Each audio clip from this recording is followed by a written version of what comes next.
मुजफ्फरनगर से है, जहां एक महिला द्वारा प्रशासनिक अधिकारी एडीएम फाइनेंस गजेंद्र कुमार पर उसका मानसिक और शारीरिक रूप से उत्पीड़न करने का गंभीर आरोप लगाया है। महिला ने प्रशासनिक अधिकारियों से तंग आकर सुप्रीम कोर्ट से इच्छा मृत्यु की मांग की है। महिला का नाम इमराना पत्नी जमील अहमद निवासी मवाना मेरठ बताया जा रहा है। महिला का आरोप है कि महिला व उसकी बहन की जमीन national highway authority of India द्वारा अधिकृत की गई थी, जिसका मुआवजा देने का वादा भी किया गया था, किंतु अभी तक मुआवजा नहीं मिल पाया है।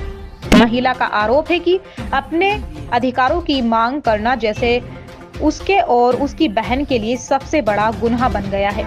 मुआवजे की मांग करने पर प्रशासनिक अधिकारियों द्वारा लगातार धमकियां मिल रही है। महिला का आरोप है कि एडीएम फाइनेंस गजेंद्र कुमार द्वारा जानबूझकर उनकी भूमि के मुआवजे का भुगतान कम किया गया है और अपनी शिकायत वापस लेने का दबाव भी बनाया जा रहा है। पीड़ित महिला ने ये भी कहा है, यदि उसके साथ कुछ भी अप्रिय घटना होती है तो इसके लिए पूरी तरह एडीएम फाइनेंस गजेंद्र ही जिम्मेदार होंगे। इस पूरे प्रकरण में अभी तक एडीएम व अन्य किसी अधिकारी का कोई भी आधिकारिक बयान सामने नहीं आया है। हालांकि पीड़ित महिला सोमवार दोपहर अपने परिजनों एवं अधिवक्ता के साथ कलेक्ट्रेट पहुंची और डीएम के नाम प्रार्थना पत्र दिया। जी, क्या नाम आपका? मेरा नाम इमरानी है जी। क्या मामला आज जिलाधिकारी का लगा? मेरा मुआवजे का है।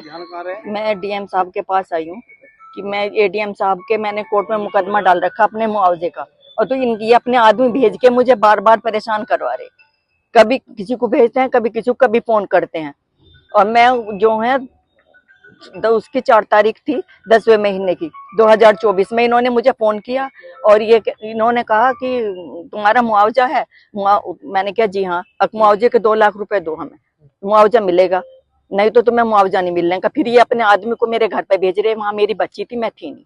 उन्हें डराया इन्होंने कि तुम्हारी मम्मी ने वहां कोर्ट में केस कर रखा है, उसे वापस लो, नहीं तो 2 लाख रुपए दोगे तो पैसा मिलेगा, नहीं मिलेगा।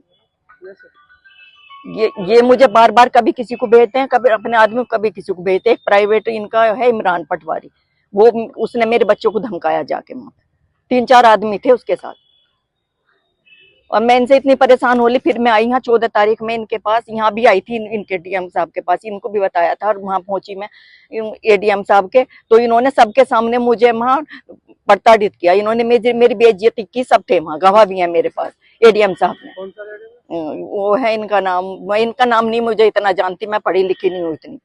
हाँ, ये कभी किसी को भेज के बेइज्जती करवा रहे, कभी किसी को। मैं तो इससे, इस बेइज्जती से तो मैं अपनी इच्छा मृत्यु इनसे मांगने आई है, एसडीएम से, डीएम साहब से मांग। जमीन का है मेरी, वो प्लॉट है मेरा, वो उसमें 5 दुकानें बनी हुई है। ये वहाँ है मीरापुर मोंटी के सामने बाईपास मुंजेड़ा। जी, और मैं सुप्रीम कोर्ट जाऊंगी जो ये नहीं देने के। क्या करूं मैं? अपनी जमीन का पैसा मांगना मेरे गुनाह अपराध थोड़ी है। मैं तो कानून से मांग रही, ये मुझे बार बार बेइज्जत करवा रहे। नहीं, कानून है, कानून से लड़ाई लड़नी चाहिए। जो आप इच्छा मृत्यु की बात करी तो वो मैं कानून से 1 साल हो गया मुझे इनके पीछे फिरते फिरते, और ये कभी किसी को भेज के, कभी किसी को भेज के बेइज्जती करवा रही। इन्होंने मेरी भरी कोर्ट में यहाँ बेइज्जती करी जो मैं यहाँ आई थी, यहाँ भी।